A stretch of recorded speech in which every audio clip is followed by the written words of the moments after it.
La myasthénie, c'est une maladie qui est auto-immune. C'est une maladie qui est chronique, qui va évoluer au cours de la vie dans des phases plutôt différentes, qui peut être silencieuse, qui pourra avoir des phases de rémission, puis des phases qu'on appelle d'acutisation. C'est une maladie qui n'est pas dégénérative, ce qui est important aussi. C'est une maladie qu'on apprend à gérer. Je dirais que c'est l'autre point qui est très important. C'est une maladie avec laquelle on peut vivre et la meilleure connaissance de la maladie améliore les signes de la maladie aussi et sa gestion au quotidien.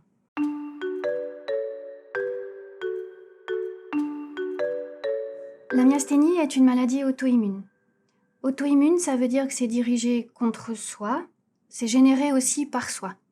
Immun, c'est la capacité de se défendre contre une agression extérieure. Et on pense que dans cette maladie auto-immune, à la suite d'une infection du passé, le corps aurait peut-être trop surréagi, en tous les cas continuerait de garder la trace en lui-même et être capable de continuer à produire ce système de défense qu'on appelle l'anticorps. Et cet anticorps, malheureusement, il ressemble aussi au corps humain de la personne qui le sécrète. Donc auto-immun, ça veut dire qu'en effet, le corps sécrète un anticorps qui va aller se déposer contre certains de ses organes, comme si le corps reconnaissait comme étranger certains de ses organes. Dans la myasthénie, ce que le corps reconnaît potentiellement comme étranger, c'est un récepteur qui est basé sur le muscle. Auto-immun, ça implique, contrairement à ce qu'on lit des fois, que la personne, on lit que la personne s'auto-détruit. Je trouve que c'est très culpabilisant, il faut sortir de ce schéma-là. On ne choisit pas à un moment donné de sécréter l'anticorps et on n'est pas responsable d'avoir généré contre soi-même une maladie dite auto-immune.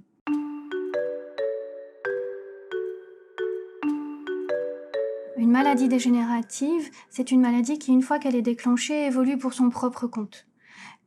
D'elle-même, elle a un cycle qui fait qu'elle va progresser et abîmer de plus en plus les organes. Dans la myasthénie, la maladie est auto-immune et en dehors des phases d'expression de la maladie, il n'y a aucune séquelle, les organes ne sont pas abîmés.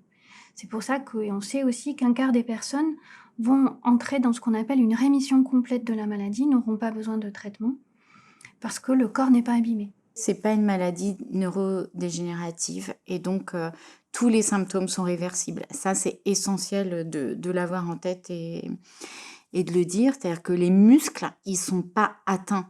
C'est le fonctionnement, c'est la jonction neuromusculaire, c'est le fonctionnement du muscle qui, à un moment donné, marche mal. Mais le muscle, on le récupère. Donc, même des moments où on n'arrive plus à parler, on n'arrive plus à déglutir, on mange mouliné parce qu'on n'arrive plus à mastiquer, c'est réversible.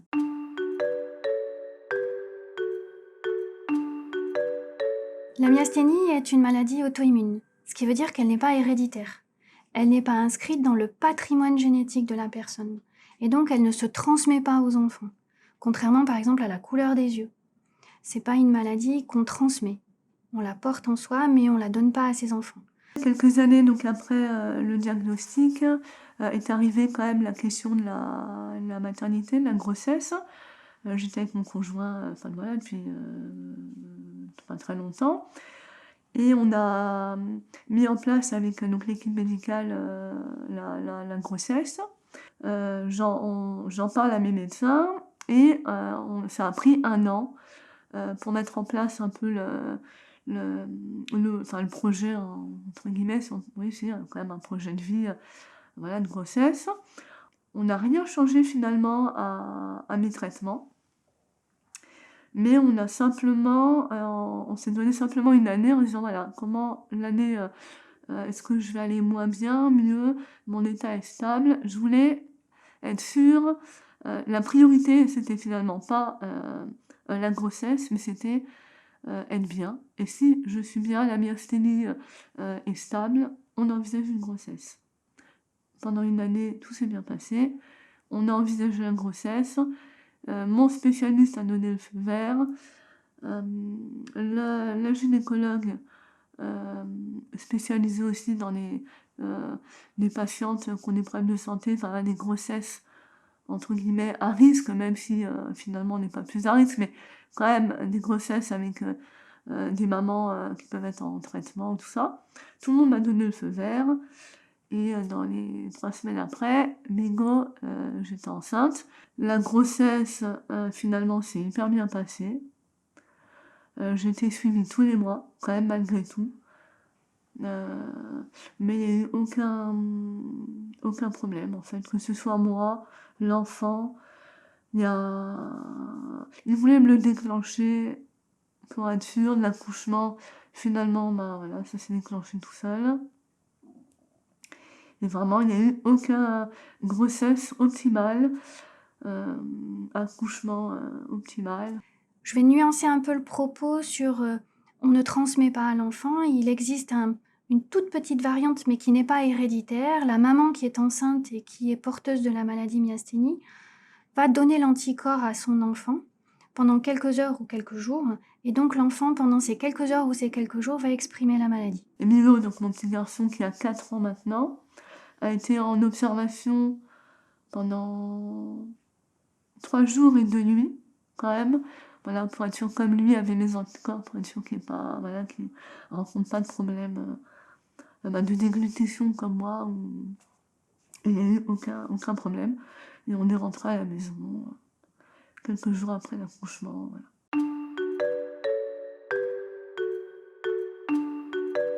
Alors, les premiers symptômes que j'ai ressentis, c'était en avril 2008. J'étais en déplacement professionnel et je me suis retrouvé avec un ptosis, une diplopie. Donc la ptosis, c'est la fameuse paupière qui tombe. La diplopie, c'est la vision double. Sans trop savoir pourquoi est-ce que c'était. Donc je suis parti aux urgences pour essayer de comprendre ce qui se passait. On m'a donné un espèce de médicament genre Colire. Tout s'est bien passé et je suis rentré à la maison tranquillement. Et une semaine après, j'avais rendez-vous avec ma rhumatologue, ce qui est assez paradoxal. Je lui dis, explique ce qui m'est arrivé. Elle me regarde, elle me dit, ce que vous avez, c'est plutôt neuro, donc bougez pas. Elle a appelé un de ses confrères qui est descendu, donc qui est un neurologue, qui est descendu, qui m'a dit, vous revenez demain matin, j'ai une série de tests à vous faire passer. Voilà comment on m'a diagnostiqué, entre guillemets, ma maladie. C'est il y a un peu plus de 4 ans maintenant. J'ai été très fatiguée, mais un niveau de fatigue qui est un niveau de fatigue inhabituel. Enfin, j'étais assez souvent fatiguée, mais là, vraiment d'épuisement, je dirais. Et un jour, je marchais dans la rue, j'étais avec mon mari et je regarde la plaque du nom de la rue. Et en fait, je vois la plaque en double, 2 images, l'une derrière l'autre, enfin l'une sous l'autre avec le nom de la rue. Et à partir de ce moment-là, donc je me mets à voir double. Très vite, en fait, à voir double en permanence.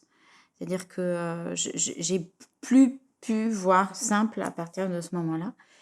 Et progressivement, ça a été très vite, ce qui probablement a été une chance parce qu'en fait, le diagnostic a pu être posé. Il y a beaucoup de malades qui ont une période d'errance de diagnostic. Moi, comme ça a été très rapide, très marqué et que ça s'est très vite dégradé, il y a eu aucun doute sur le fait qu'il fallait investiguer rapidement. Et du coup, le diagnostic, il a été posé en 1 mois et demi, quelque chose comme ça. Alors, j'ai commencé à avoir des soucis en 2011. J'ai eu des problèmes un peu dans la bouche, je comprenais pas, mais ça me gênait pas plus que ça, mais je sentais que j'avais quand même des soucis dans la bouche. On a fait plusieurs examens, j'avais aussi des problèmes un peu à la vue, mais assez discrets, donc je me suis pas plus inquiétée que ça. Des problèmes de déglutition. Je pense que j'ai eu des symptômes bien avant, une dizaine d'années avant. Mais c'est pas du tout spécifique, voilà, donc je me serais jamais posé la question, mais en fait, j'avais du mal à avaler. La première fois que j'ai eu du mal, c'était, j'étais dans mon appart avec des copines, c'était le 14 juillet et on travaillait tout le lendemain, donc du coup, on n'était pas sortis et on mangeait des pizzas et je me suis fait avec mes pizzas. La myasthénie est une maladie particulière dans l'expression de ses symptômes. D'abord, il peut ne pas y avoir de symptômes, et souvent, certains symptômes ne sont pas visibles, et c'est ce qu'on appelle le handicap invisible. Et je dirais que c'est le plus difficile peut-être à vivre par la non-reconnaissance, et en tous les cas, c'est ce qui explique aussi souvent l'errance médicale à aller au diagnostic. Le premier symptôme qui n'est pas visible, c'est souvent ce qu'on appelle la fatigue, que les médecins vont plutôt appeler la fatigabilité, c'est-à-dire que faire un effort amène une fatigue. On n'est pas fatigué d'emblée, mais faire des choses amène souvent un épuisement derrière, et souvent aussi que l'entourage ne perçoit pas et que les médecins ne vont pas pouvoir analyser. Ensuite, il y a les symptômes qui sont visibles, et ce sont eux qui amènent à la facilité, entre guillemets, du diagnostic. Le plus facile, je dirais, à individualiser, c'est le fait de voir double, ou la paupière qui tombe, ce qu'on appelle le ptosis. Mais on peut aussi noter, pour certaines personnes, des difficultés à avaler, une gêne respiratoire, alors qui peut être très variable. Ça peut être ronfler la nuit, l'apnée du sommeil fait partie des signes de la maladie. Ça peut être une tendance à l'asthme aussi, c'est quelque chose qu'on retrouve souvent, mais ça peut être une vraie gêne respiratoire, et ça, c'est un vrai signal d'alerte. Dans les signes un petit peu plus compliqués à analyser, souvent pour plus les médecins, ça peut être la nuque qui tombe, un enroulement du corps avec une difficulté, une lourdeur au niveau des épaules, une voix qui va et qui vient, qui peut être très bien, puis qui peut donner un aspect pas enroué, mais une voix qui peut être difficile à entendre. La perception des symptômes, elle va fluctuer dans la journée, elle va fluctuer au cours de la vie, et souvent les symptômes peuvent être en rémission complète au moment même où on va chez le médecin.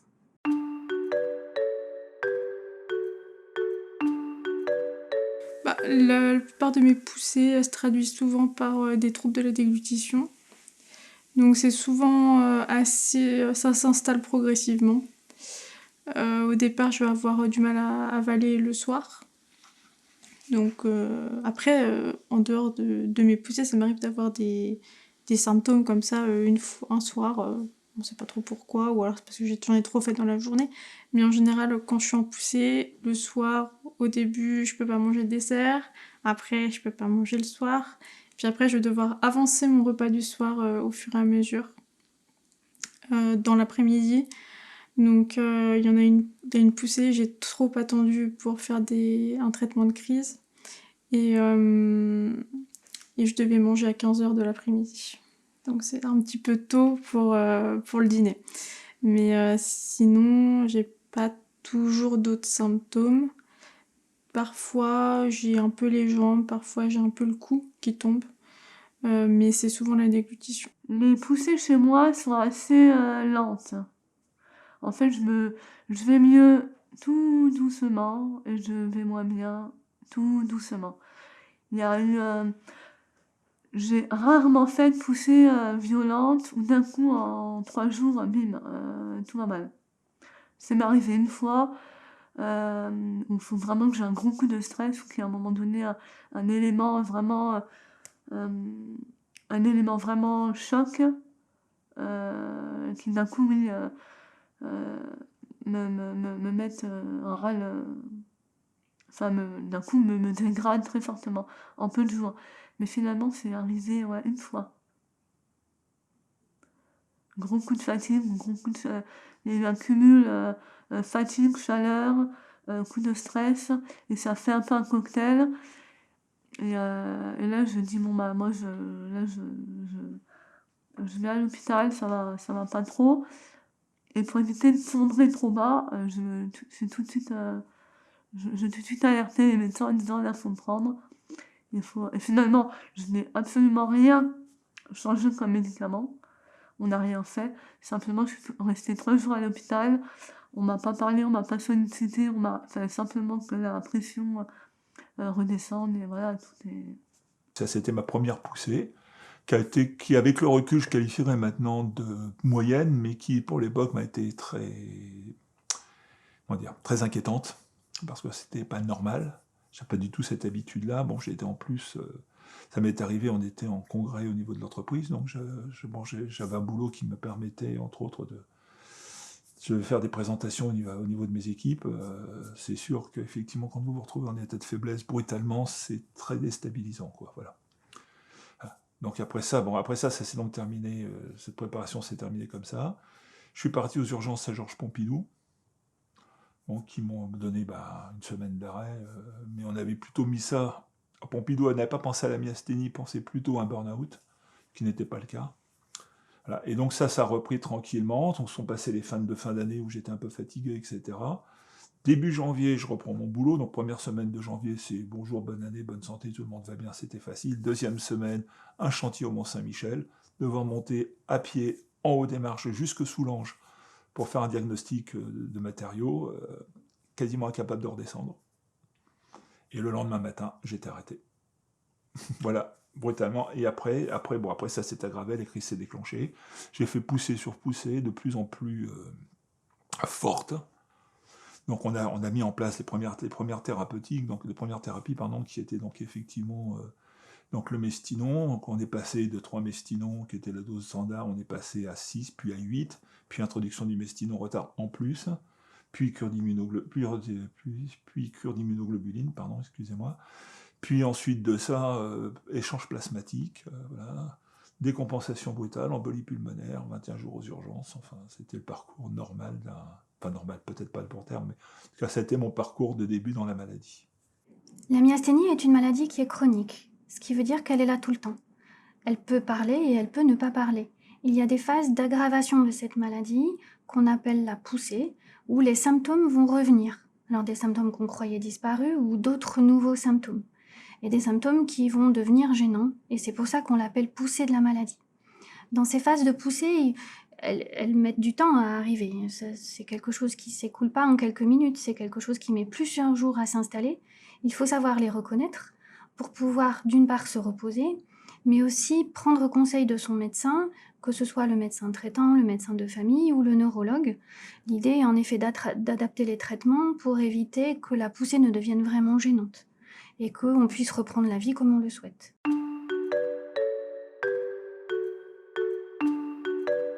La myasthénie peut avoir une phase d'aggravation très particulière qu'on appelle la crise myasthénique. La crise myasthénique, elle met en danger la vie de la personne qui est en train de la vivre. J'étais en train de faire des courses dans mon supermarché préféré avec mon épouse. J'avais un peu de mal à respirer, puis j'ai décompensé. C'est-à-dire que j'étais incapable de respirer, mes jambes se sont coupées, je suis tombé. Je me suis pas évanoui, j'ai pas perdu ma connaissance, mais j'étais ailleurs.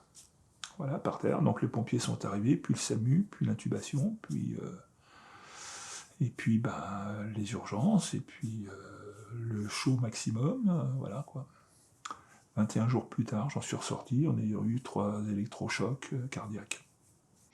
Cette crise myasthénique, elle est particulière parce qu'elle succède à une poussée qui a trop duré parce qu'elle n'a pas été prise en compte ou parce qu'elle n'a pas été bien évaluée, que ce soit par le médecin ou que ce soit par la personne qui est malade. Elle met en danger la personne parce qu'elle va gêner la respiration. Et c'est très particulier parce qu'une fois qu'elle est là, il faut vraiment venir dans une enceinte hospitalière pour pouvoir être aidé. Et en général, on aide à la respiration pendant quelques jours, de différentes manières, par un traitement ou par peut-être des fois un passage en soins intensifs ou en réanimation. Dès qu'il y a une crise myasthénique, c'est une urgence absolue et il faut prévenir le SAMU de suite pour venir dans une enceinte hospitalière et le plus vite possible dans un parcours qui aura été le plus souvent prévu à l'avance.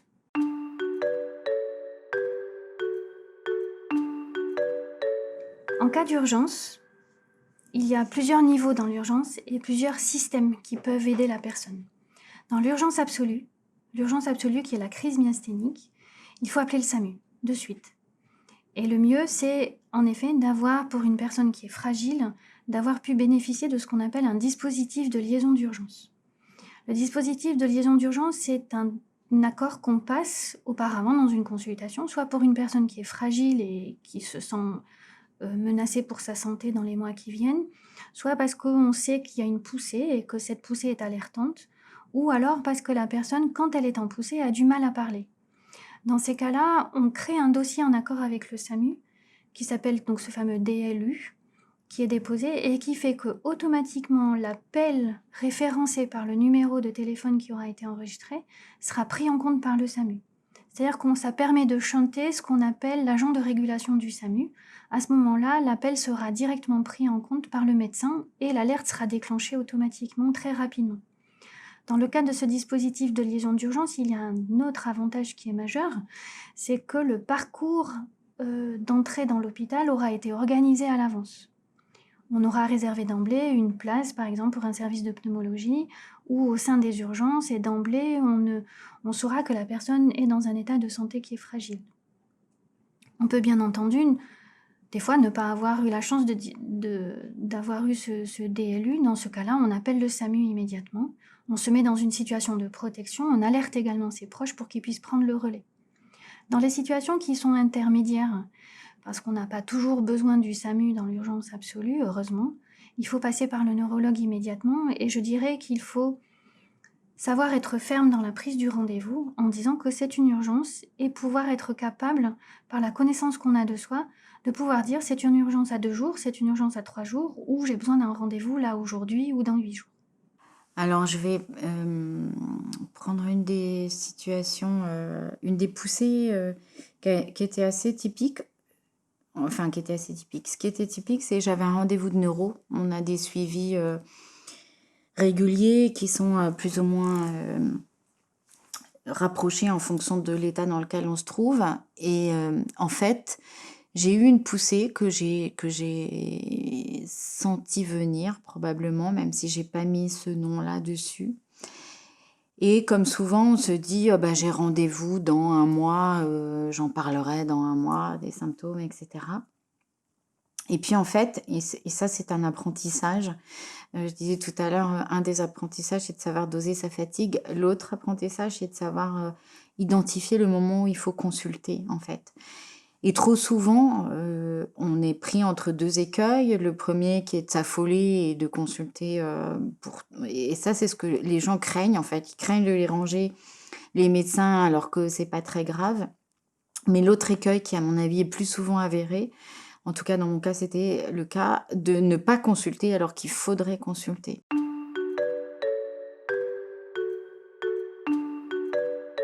La myasthénie est une maladie qui est difficile à diagnostiquer.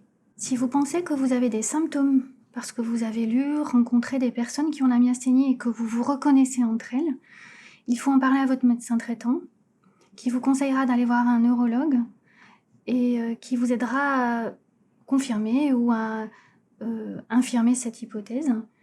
Mais le médecin traitant est un premier bon interlocuteur.